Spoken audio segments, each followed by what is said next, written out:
Jadi buku ini baru saja terbit tahun 2024, menghadirkan karya-karya Pak Sitor dalam bahasa Indonesia dan bahasa Jerman. Nanti mungkin berkenan Ibu juga membacakan ya karya, sekali-sekali membaca puisi bersama kita ya Bu Martina ya. Baik, tanpa berpanjang kata, kita akan berbincang dengan Ibu Martina, dan saya mungkin ingin mengawali Bu Martina, boleh dipegang dulu mikrofonnya. Nah, Bu Martina bolehlah bercerita sebelum ke buku ya, mungkin ke perkenalan Bu Martina dengan Pak Sitor. Bagaimana awal mula bertemu dengan sosok Pak Sitor ataupun juga dengan karya Pak Sitor, itu bagaimana? Itu satu cerita yang cukup panjang. Saya pernah tinggal di Indonesia pada tahun 1970 dalam rangka suka menduga belajar. Sesudah itu saya tertarik dan jatuh cinta sama Indonesia, dan mulai sesudah tamat SMA saya mulai studi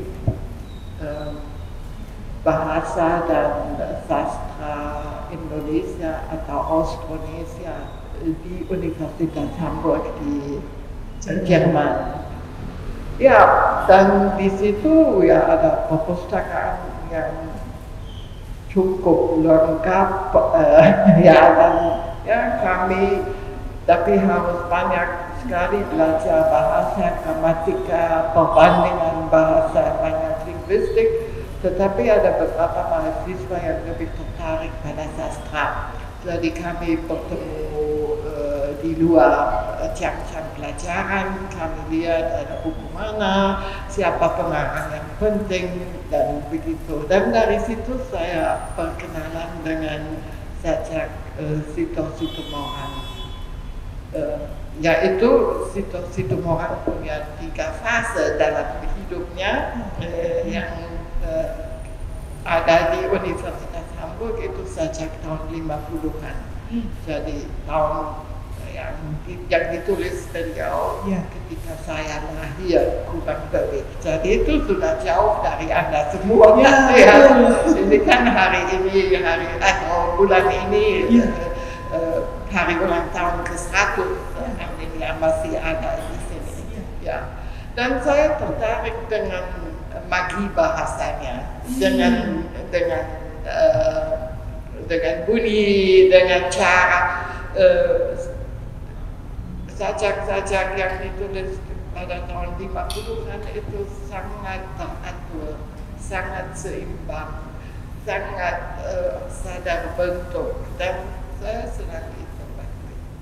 Itu awalnya. Awal bertemu dengan karya, puisi-puisinya. Dan kadang-kadang mungkin saya kurang mengerti, tapi ya saya mulai belajar. Ya. Pada waktu itu Ibu Martina bertemu karya Pak Sitor, puisi-puisi yang seperti apa? Puisi yang mana? Masih ingatkah? Ya, seperti Surat Kertas Hijau, Telah Lama, Dia dan Aku, dan ya apalagi dalam sajak dengan sajak-sajak yang ada latar belakang Bataknya. Saya belum tahu banyak mengenai budaya Batak waktu itu. Ketika saya di Indonesia, saya di Jawa dan di Kalimantan, tapi belum pernah ke Sumatera. Jadi saya belum begitu tahu mengenai budaya Batak dan latar belakang Batak. Tapi ya satu sajak seperti Dataran Tinggi itu kan landskap yang digambarkan di situ, itu langsung bisa bicara pada seorang pembaca. Selain itu ada yang sajak yang sangat terkenal, Si Anak Hilang, yang menyentuh hati. Nah, Ibu Martina menerjemahkan buku ini ke dalam bahasa Jerman. Saya ingin tahu proses pada penerjemahan ini seperti apa. Berapa lama buku ini akhirnya bisa terkumpul? Semua terjemahan ini.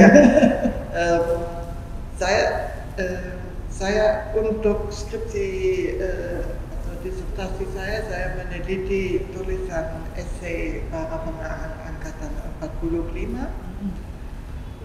Dan ya saya juga cari karya, tetapi yang saya teliti sebagai titik mata itu tulisan esai.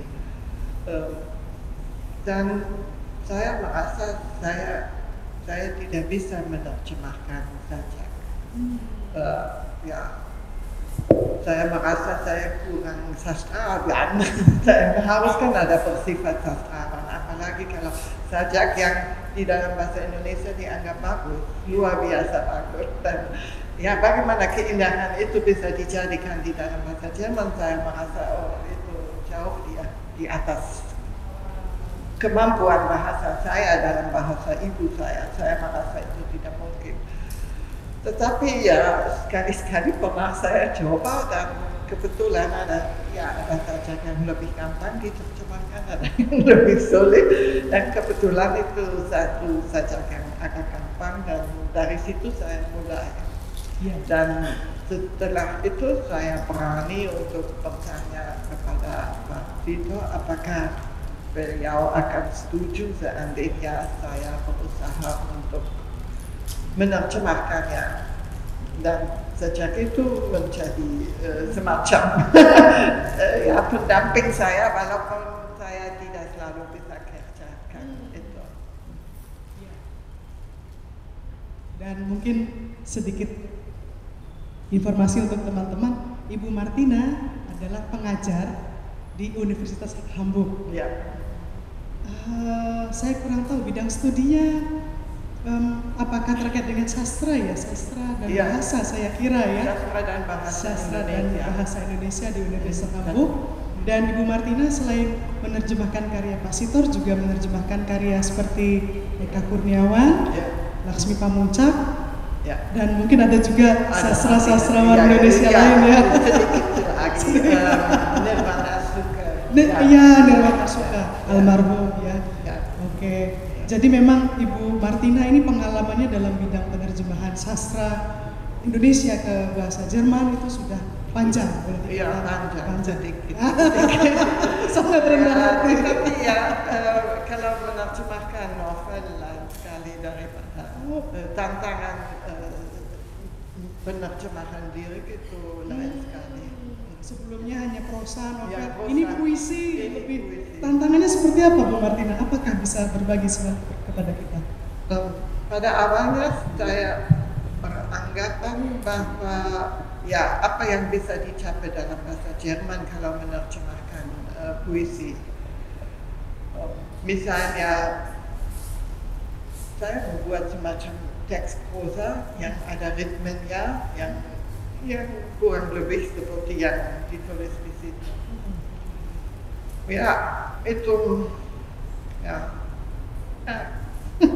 Jadi itu hasil saya pertama. Usaha saya nomor 2 adalah memaksakan diri untuk menggunakan suku kata dalam satu baris sama dengan aslinya.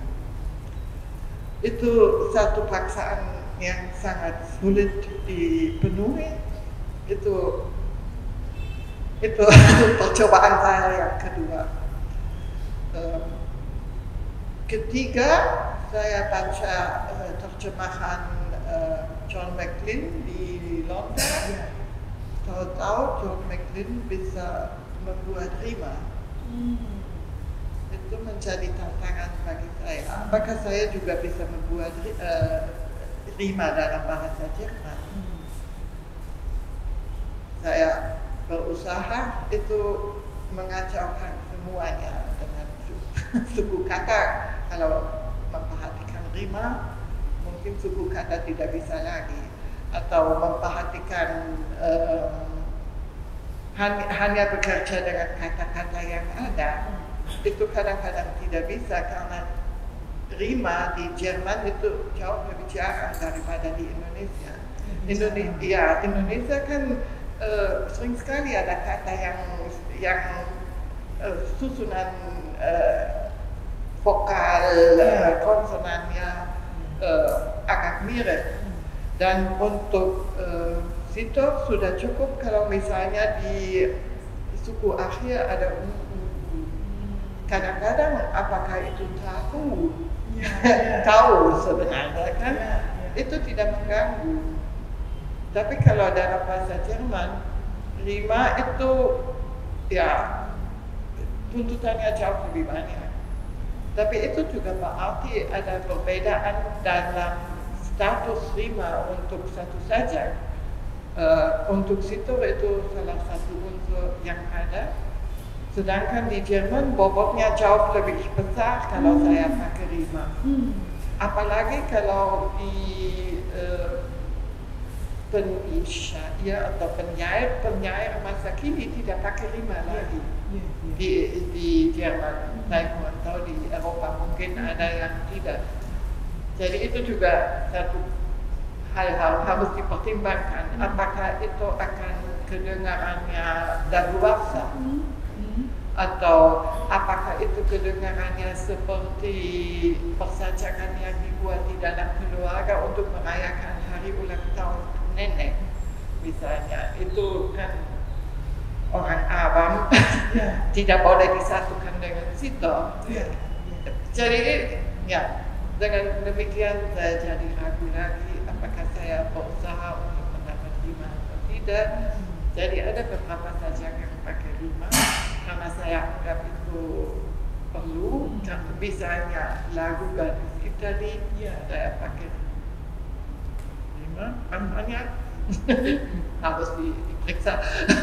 Atau Si Anak Hilang saya pakai 5. Si Anak Hilang sudah diterjemahkan oleh 3 orang Jerman dan dipublikasi dalam majalah. Yang 5 itu hanya satu. Jadi saya sekarang. Jadi memang dari bahasa sangat menantang. Itu menantang. Tapi saya berusaha supaya tidak mengganggu patokan-patokan lain panjangnya baris setiap baris atau setiap bait dan lain, supaya sejauh mungkin tidak memasukkan kasarannya untuk mendapat 1-5 walaupun 1-2 kali saya juga menggunakannya. Menarik. Dan sebenarnya puisi-puisi Pak Sitor selain juga menggambarkan suasana, dia juga menggambarkan budaya. Misalnya budaya Batak atau juga penggambaran-penggambaran lain yang sangat lekat dengan Indonesia. Bagaimana Bu Martina menerjemahkan unsur-unsur budaya yang dihadirkan oleh Pak Sitor dalam puisinya ke bahasa Jerman? Karena saya tidak tahu, jangan-jangan publik di sana juga belum familiar ya, belum mengenal juga dengan kebudayaan yang dihadirkan oleh Pak Sitor dalam puisi-puisinya. Ibu Martina bagaimana prosesnya?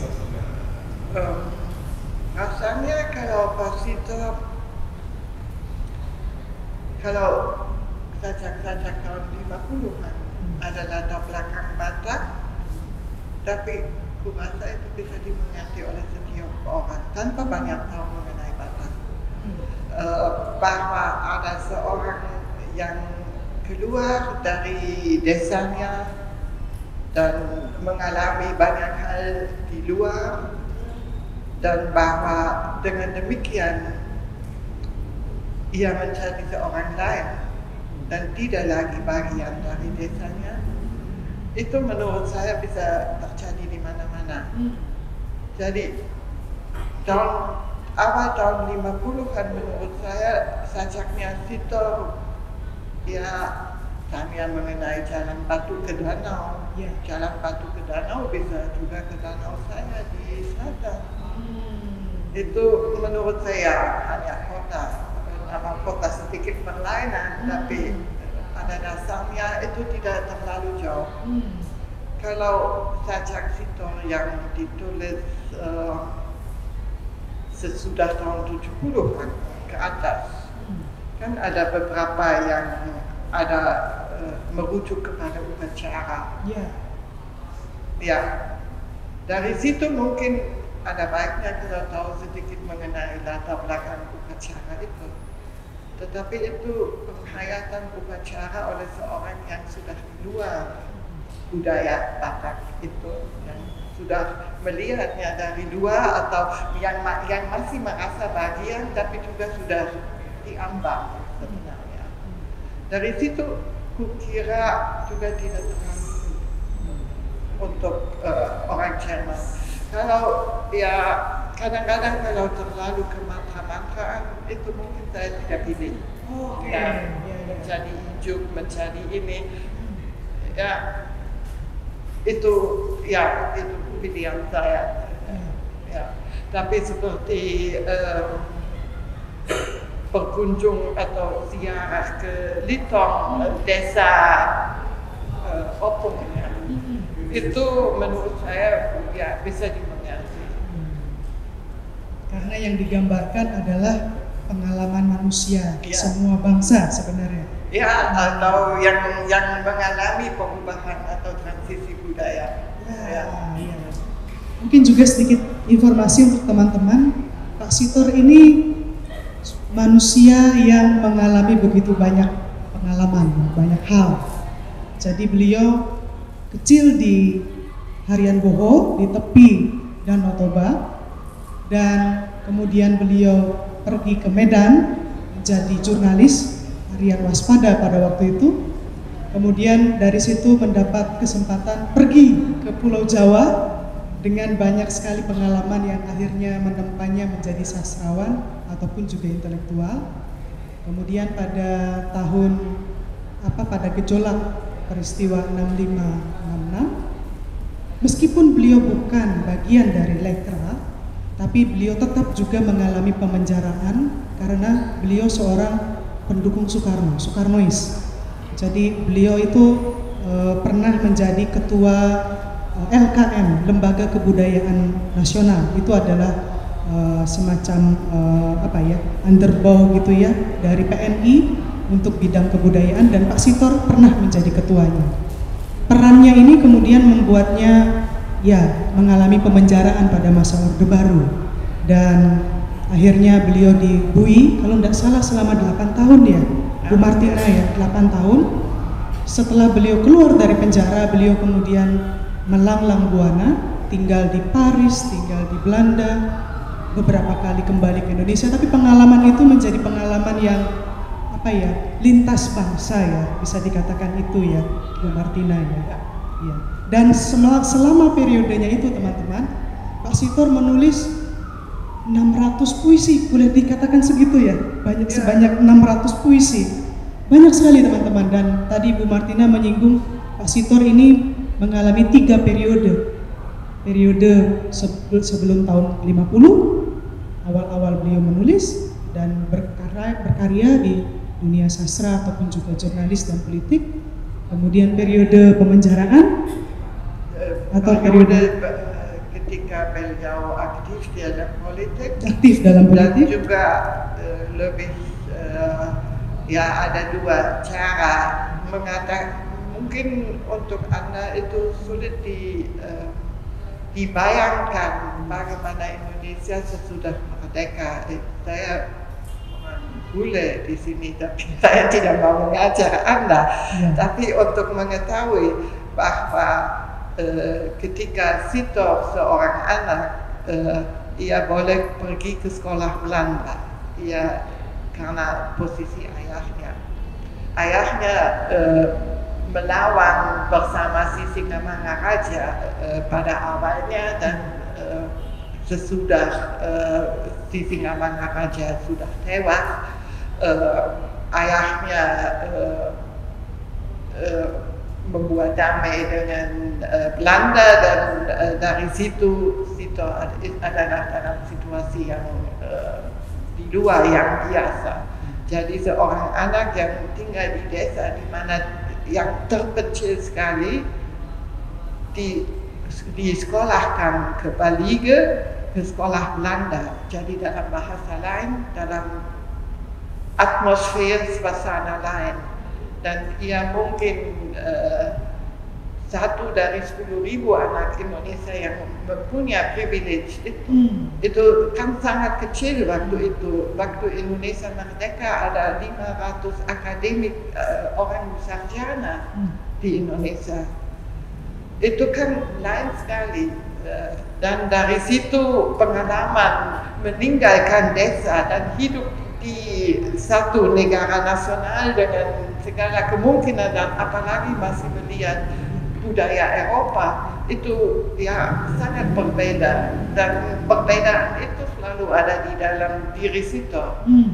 Ada kalau dalam sejak tahun 80-an atau 90-an saya rindu kepada masa di harian boho, pada anak gembala, pada ini, pada semuanya yang ada di situ.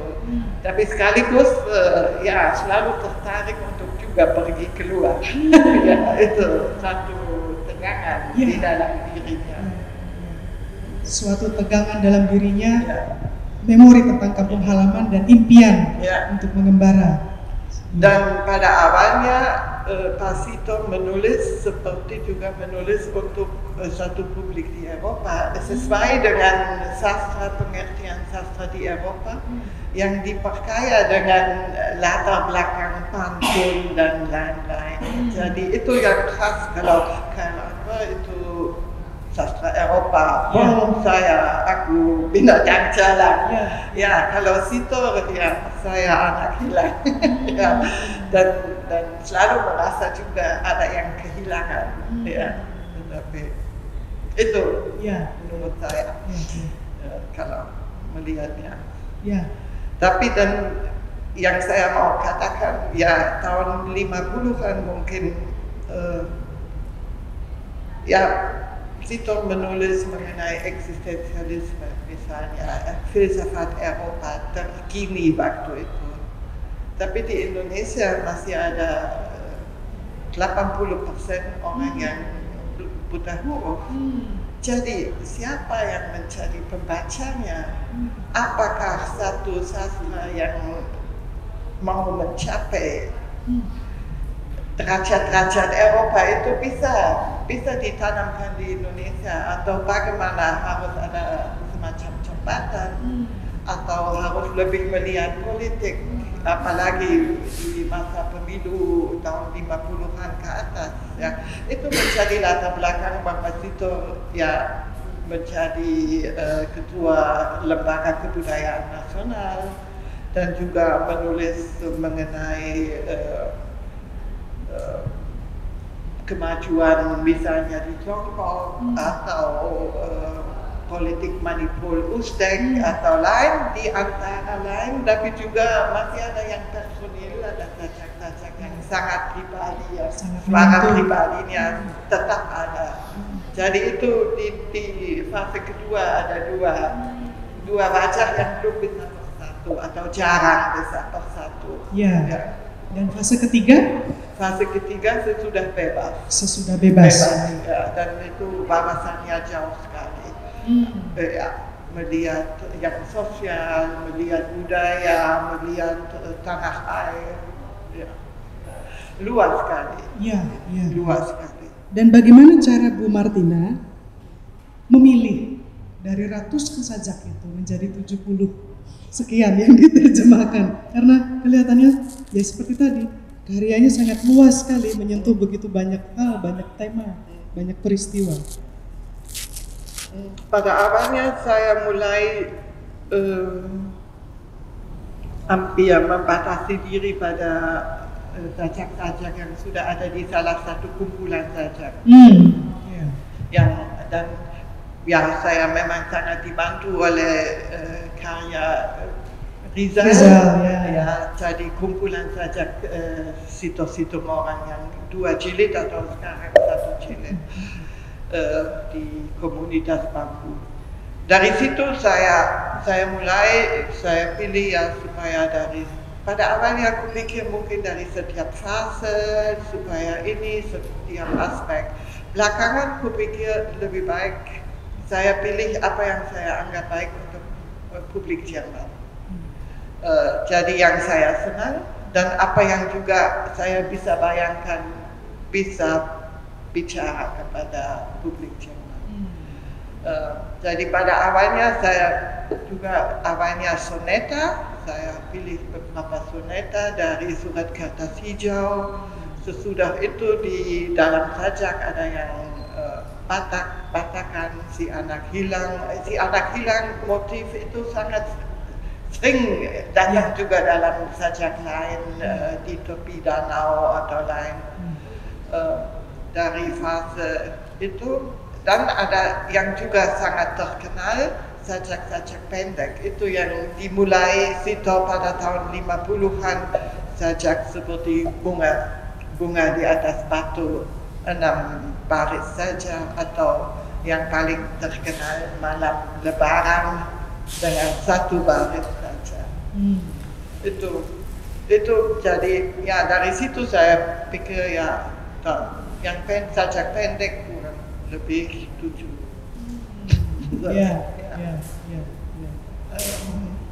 Dan dari fase sesudahnya saya sedikit sebelah, mungkin saya pilih beberapa yang merayakan Indonesia, seperti minum sebentar Ibu Martina.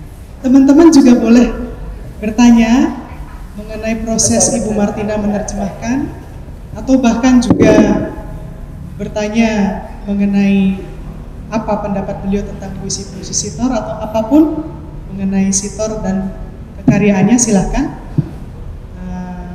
Nanti juga kalau berkenan saya mohon Ibu membacakan satu puisi yang menurut Ibu berkesan. Tapi dilanjut dulu penjelasannya. Jadi dari fase terakhir saya pilih kurang lebih 6 atau 7 sajak mengenai masa penjara, mengenai pengalaman di penjara, karena saya juga pikir itu bisa dimengerti dan juga mengharukan, dan ya menulis sesuatu yang juga perlu diketahui oleh orang yang tidak harus merasa pengalaman yang pahit itu. Dan beberapa sajak mengenai latar belakang Batak, pulangnya ke tanah Batak akhirnya atau tidak, dan ya 1-2 sajak mengenai kesadaran sosial seperti Jabodetabek atau ya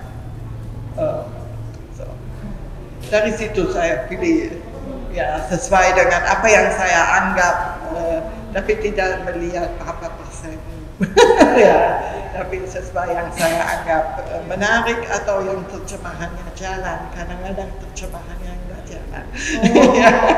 Untuk saya. Ada teman-teman yang ingin bertanya? Boleh? Oh, ada 1 orang, Bu Martina. Boleh. Ibu sambil memilih saja. Perkenalan diri ya.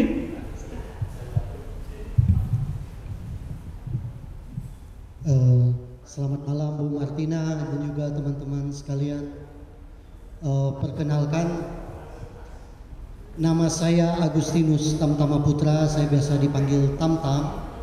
Saya sedang studi di Kajian Budaya Sanata Dharma, program doktoral. Saya berasal dari Kalimantan Barat. Tadi Ibu Martina bilang bahwa Ibu pernah di Kalimantan.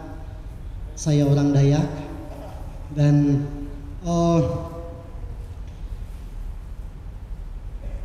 ada istilah dalam bahasa Itali traditore,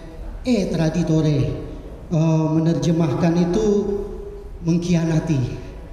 Dan saya sebagai orang Dayak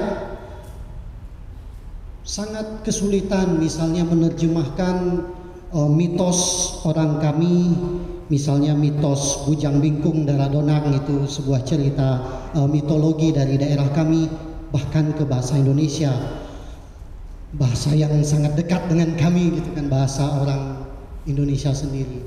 Dan dalam hal ini saya sangat mengapresiasi karya Ibu yang menerjemahkan puisi Indonesia ke dalam bahasa Jerman yang juga ya memang saya sangat salut dengan tantangan penerjemahan itu, bukan juga karena diksinya yang berbeda, tetapi juga Lebenswelt, ya, ruang hidup yang memang berjauhan satu sama lain.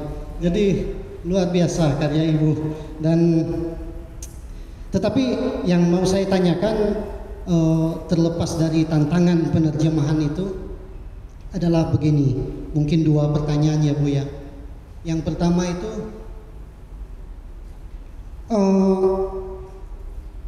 Pak Sitor Situmorang kan itu punya banyak pengalaman baik nasional maupun internasional, dan karya-karyanya juga pasti dipengaruhi oleh pengalaman-pengalaman itu. Maka mungkin yang mau saya tanyakan adalah pesan universal apa? Atau tadi Ibu sempat menyinggung soal dia membaca eksistensialisme yang pada zaman itu ya sedang berkembang. Pesan universal apa yang beliau yang sangat kuat ada dalam puisi-puisi Pak Sitor, dan pesan itu mungkin berguna bagi kami yang generasi lebih muda? Itu pertanyaan pertama. Lalu yang kedua,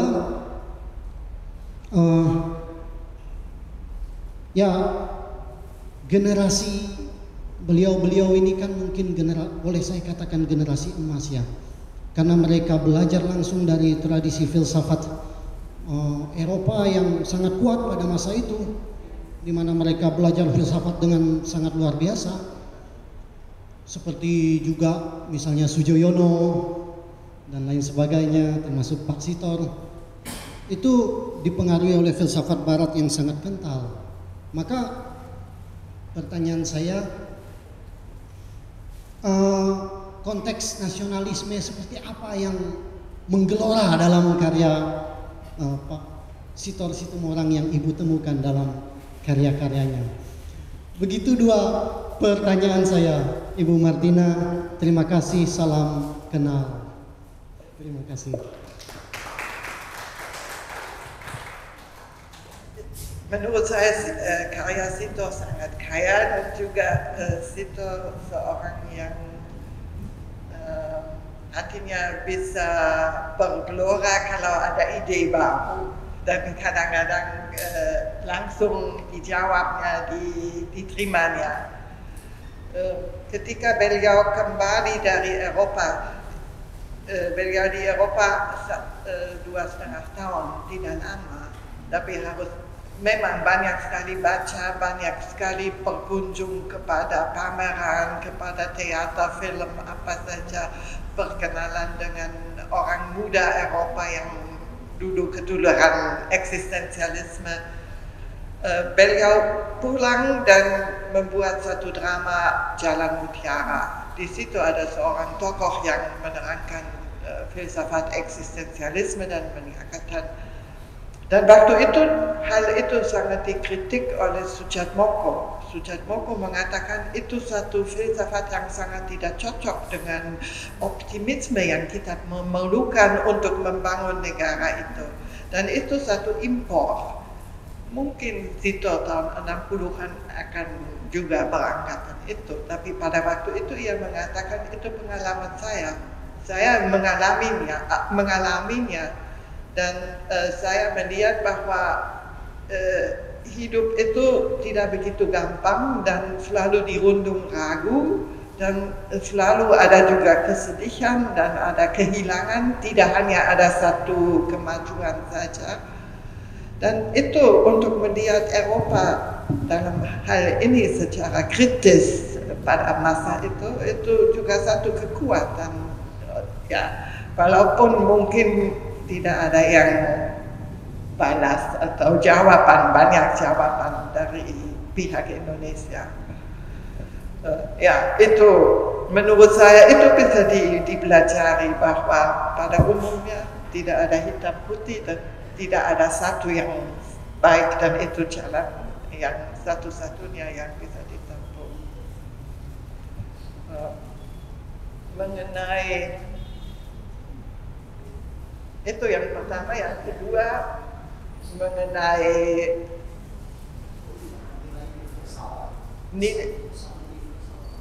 nilai universal.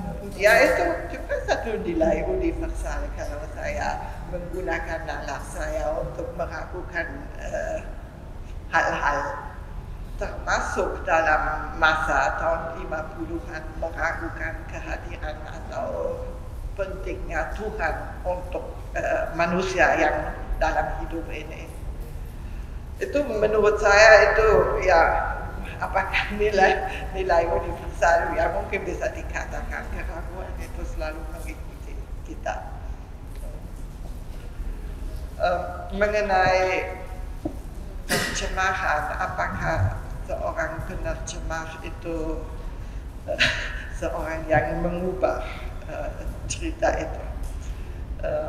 Ya, itu tergantung juga struktur bahasa. Misalnya, bahasa Jerman punya artikel seperti Inggris. Der, die, das, kita punya 3. Setiap kata benda kita atur maskulin, feminin, netral. Kita selalu harus menentukan tense. Apakah itu sedang, sudah, atau masih akan, atau yang kalau sudah jadi masih bisa ada tense lagi. Jadi selalu harus ada ketentuan yang saya ambil. Kita harus memutuskan apakah kalau saya mengatakan bunga di atas batu, apakah itu satu atau apakah itu beberapa, Blumen atau Blume. Ya, semuanya. Jadi saya selalu memutuskan cerita itu apa, cerita isi itu apa. Misalnya ada orang asing, dalam sajak orang asing, itu mulai si laki sekali terlepas, ia turuti jalan bekas. Si laki itu siapa? Si laki itu suami, si laki itu anak laki-laki dari seorang tua.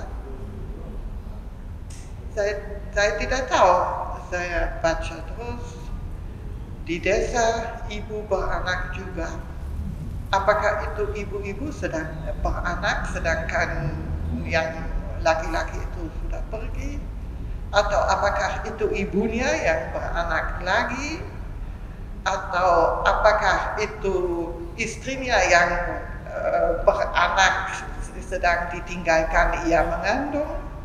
Itu semuanya saya yang menentukan. Dan saya harus berani menentukan itu supaya ya membuat satu cerita yang meyakinkan. Jadi dalam kasus itu saya menentukan bahwa itu abang dari satu keluarga, bahwa masih ada adiknya lahir, hal begitu. Ya, dan akhirnya si laki yang pergi itu kembali ke desanya dan orang tua tidak mau melihatnya. Adiknya tidak bisa mengenalnya lagi dan ia pergi tanpa diketahui bahwa ia anak. Itu salah satu contoh apa yang terjadi kalau seorang penerjemah mulai. Ya, sangat kompleks. Ya, atau misalnya yang saya suka bunga di atas batu. Bunga di atas batu dibakar sepi, mengatas indera ia menanti. Bunga di atas batu dibakar sepi. Ya, jadi hanya 4 baris yang perlu diterjemahkan, itu kan bisa setengah jam, ya, gitu. Tapi ini berarti bunga di atas batu dibakar sepi, von Einsamkeit gebrannt. Mengatas indera ia menanti. Apakah ia mengarahkan inderanya ke atas dan menanti, atau apakah menantinya begitu kuat sehingga sudah mengatasi apa yang bisa ditahan atau dilakukan oleh indera? Ada 2 kemungkinan. kita baca sajaknya Sitor, semuanya terang, semuanya bagus, semuanya. Tapi kalau bahasa Jerman, saya memutuskan die Sinne übersteigend. Das ist mehr als die Sinne vermögen, hält sie warten stand. Ya, begitu. Itu ya, salah satu keputusan yang saya ambil. Kadang-kadang saya tahu bahwa ada penerjemah yang ambil keputusan lain. Iya, iya. Kebebasan bagi penerjemah untuk menentukan tafsir atas puisi itu. Terima kasih Bu Martina. Ada lagi yang ingin bertanya atau ingin komentar? Atau kalau tidak, saya bertanya lagi ke Bu Martina. Ini kita merasa berbahagia karena puisi-puisi Pak Sitor bisa dibaca oleh publik Jerman. Artinya dengan penerjemahan ini semoga makin banyak yang tahu, mengenal dan mencintai karya-karya Pak Sitor. Saya ingin bertanya, bagaimana selama ini dengan pengalaman Bu Martina, tanggapan publik Jerman atas karya-karya sastra Indonesia, terutama juga yang sudah diterjemahkan? Ya, jadi pada umumnya di Jerman sastra Indonesia tidak begitu terkenal. Itu memang satu usaha besar waktu Indonesia menjadi tamu kehormatan untuk Frankfurt Book Fair terbesar di dunia, untuk menampilkan diri dan memperlihatkan segala kekayaan yang ada. Tetapi di toko buku itu belum sampai. Ya, jadi dan ya mungkin untuk Indonesia masih perlu satu label. Ya, menurut saya itu juga satu hal yang sebenarnya lumrah terjadi begitu.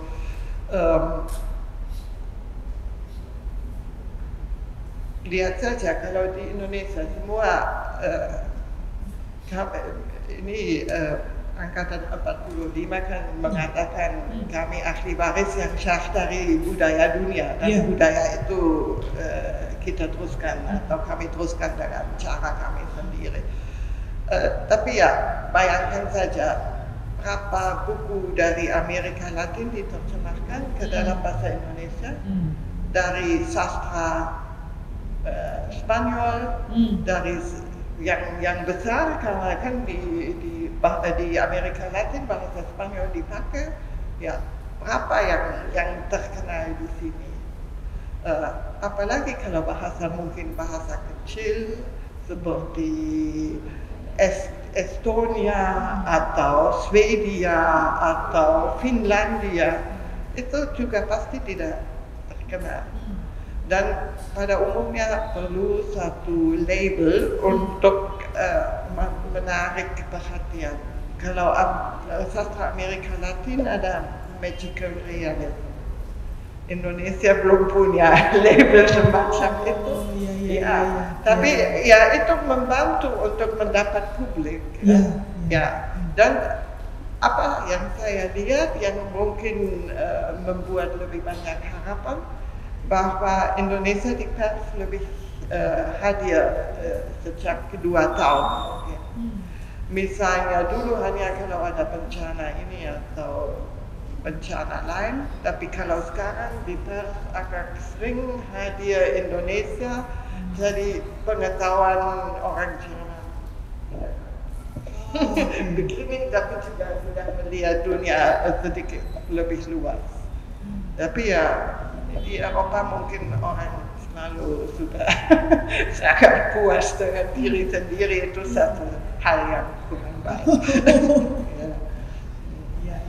Jadi memang bagaimana ini seperti apa ya, PR dalam tanda petik, supaya sastra berbahasa Indonesia bisa lebih dikenal.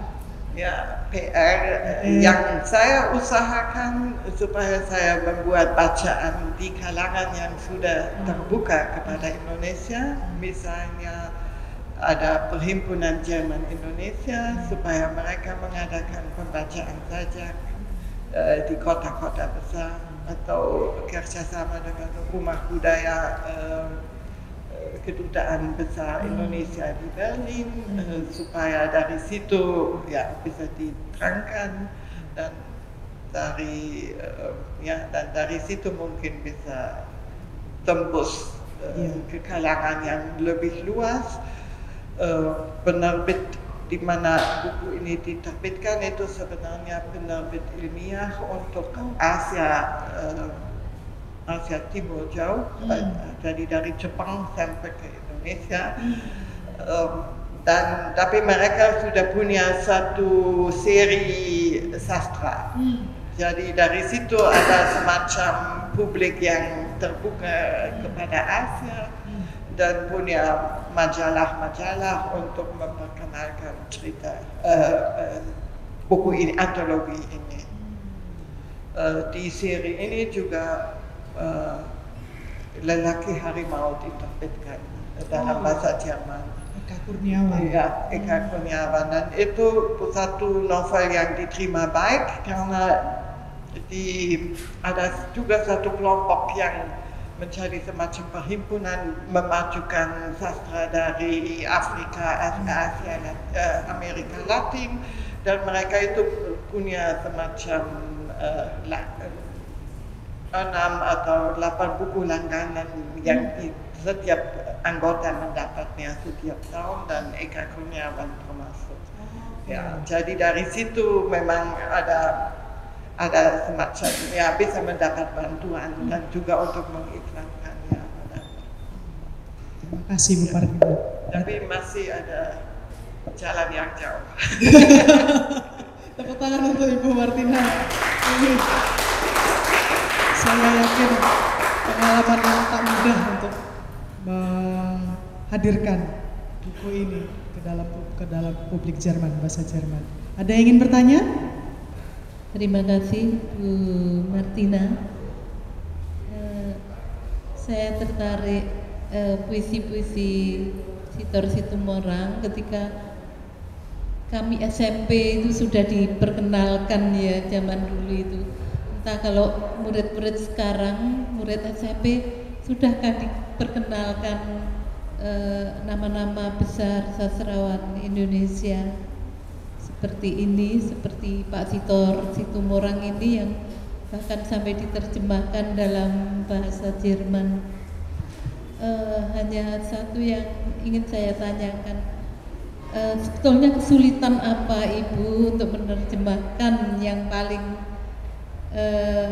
urgen ya, misalnya apa budayanya, atau pasti Bu Martina mengalami kesulitan walaupun sedikit ya mengenai puisi-puisi Pak Sitor ini untuk diterjemahkan dalam bahasa Jerman. Kemudian apa yang sangat menarik tadi sudah diutarakan bahwa memang puisi-puisi ini sangat kuat kedaerahannya, kemudian tentu saja menggambarkan zamannya ya Ibu, karena beliau menulis di tahun 50-an ya, seperti kertas hijau, kertas surat hijau itu kan ditulis tahun 1953. Hanya itu Ibu Martina, salut untuk karya yang pasti luar biasa ini. Untuk menerjemahkan puisi bukan satu hal yang mudah. Terima kasih. Belum mau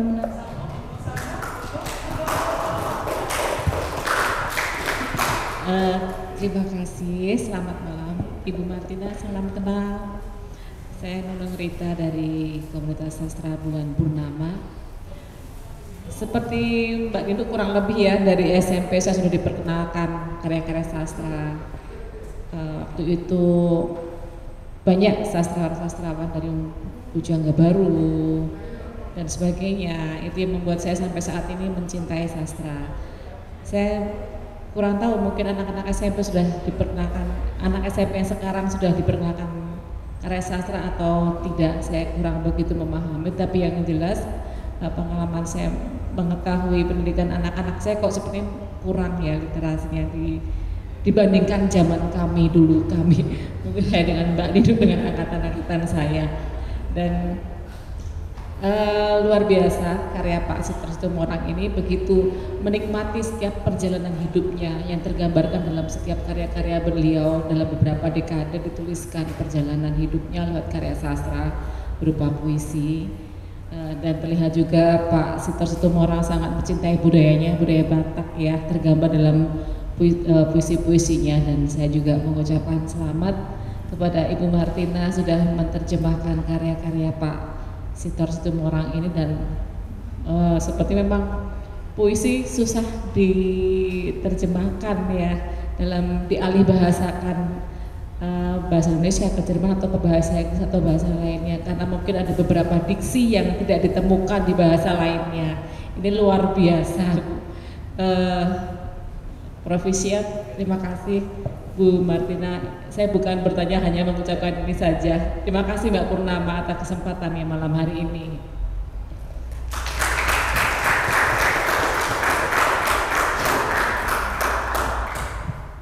Silakan, tadi ada sedikit.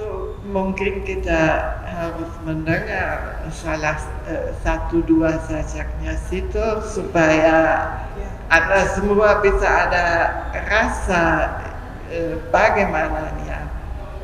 Kalau mendengar sajaknya tahun 50-an pasti tidak ada banyak kata yang aneh.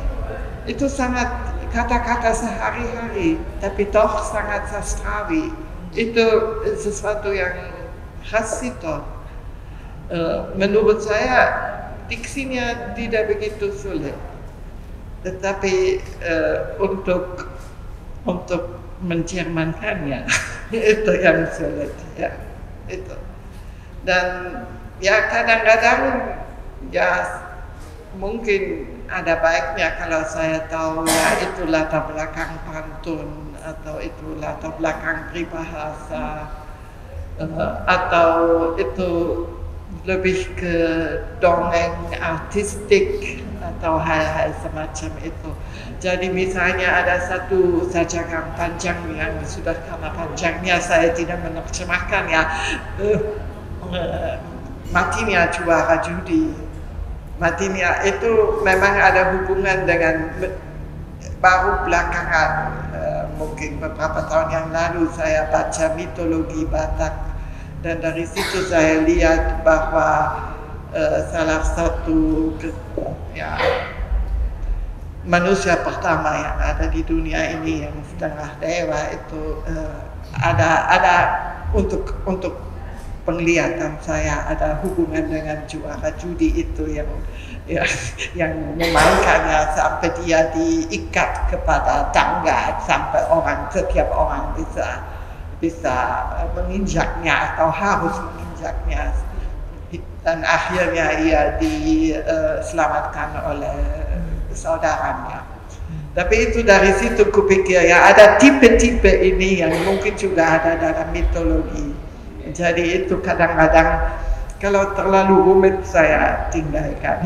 Ya itu, saya kan ada pilihan. Ada pilihan besar. Mungkin sebagai penutup kami ingin mendengar Ibu membacakan puisi Pak Sitor. Kiranya manakah yang paling berkesan atau yang paling menarik dalam bahasa Indonesia atau dalam bahasa Jerman, silakan. Oh, dua-duanya. Wah, dua-duanya ini. Silakan Bu Martina. Saya pilih yang sangat terkenal, tapi yang mungkin belum membuat gambar untuk persajakan Sitor yang tepat. Jadi semoga adik-adik juga semuanya membuka bukunya dan baca sendiri, karena ada sekian banyak segi di dalam persajakan Sitor. Lagu Gadis Itali buat Silvana Makari, saya pakai. Kerling danau di pagi hari, lonceng gereja Bukit Itali. Jika musimmu tiba nanti, jemputlah abang di Teluk Napoli. Kerling danau di pagi hari, lonceng gereja Bukit Itali. Sedari abang lalu pergi, adik rindu setiap hari. Kerling danau di pagi hari, lonceng gereja Bukit Itali. Andai abang tak kembali, adik menunggu sampai mati. Batu tandus di kebun anggur, pasir teduh di bawah Nio. Abang lenyap, hatiku hancur, mengejar bayang di salju gugur. Früh am Morgen glitzert der See, Glockenklang in bergiger Höhe. Liebste, wenn deine Zeit kommt herbei, hol mich ab an Neapels Kai. Früh am Morgen glitzert der See, Glockenklang von bergiger Höhe. Liebster, seit du fortgegangen bist, seither habe ich dich täglich vermisst. Früh am Morgen glitzert der See, Glockenklang von bergiger Höhe. Bringt deinen Liebsten nicht zurück das Boot, warte, mein Mädchen, bis in den Tod. Alt der Weinberg, kahl der Stein, kühler Sand im Kokoshain. Mein Liebster verschwunden, mein Herz tut weh, jag einen Schatten bei fallendem Schnee.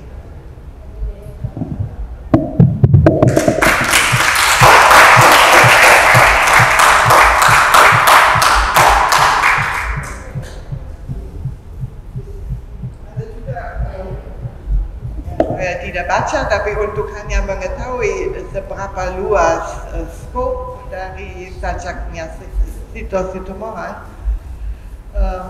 ada juga dua sajak, yang satu namanya Hamilku dan yang kedua namanya Hamilmu. Jadi itu menurut saya saya belum tahu, saya tidak baca seluruh sajak-sajak yang ditulis oleh pengarang Indonesia, tapi itu jarang sekali bahwa seorang penyair laki-laki menulis mengenai kehamilan. Saya pilih satu sajak yang pendek. Jalan lempang, pohon-pohon berbaris, di ujung ada rumah. Pelancong malam ini tidak tahu kemana. Kicau burung tadi siang. Schnurgerader Weg, gesäumt von Bäumen in Reih und Glied, am Ende ein Haus. Der Wanderer dieses Abends weiß nicht wohin. Das Vogelgezwitscher vom Mittag verflogen ist. Itu salah satu puisi pendek Pak Sitor.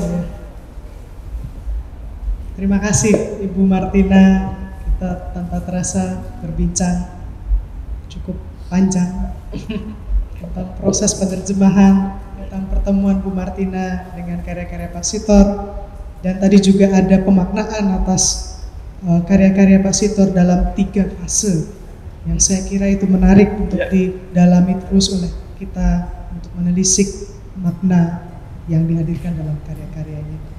Tepuk tangan untuk Ibu Martina.